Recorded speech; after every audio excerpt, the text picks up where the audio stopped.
নমস্কার। এটি হচ্ছে আমার একটি অশ্বত্থ গাছের বনসাই। গাছটির স্টাইল হচ্ছে সেমি ক্যাসকেড। গাছটা দেখুন প্রায় 14-15 বছরের পুরনো। যেহেতু পটে আছে ধীরে ধীরে বৃদ্ধি হয়। এখন যেটা হচ্ছে সেটা খুব কম নয়, একটা মুঠোতে ধরতে পারবেন না, মানে দুটো মুঠোর সমান। গাছটা দেখুন দুটো পটের উপরে রেখেছি, এটা তুললে বুঝতে পারবেন।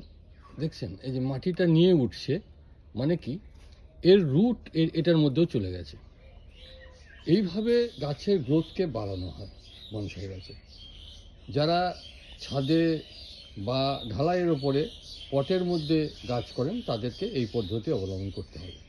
এদের সিম্পল খাবার, নিয়মিত জল দেওয়া, আর গোবরগুলো জল বা সর্ষে খোলগুলো জল। ধন্যবাদ।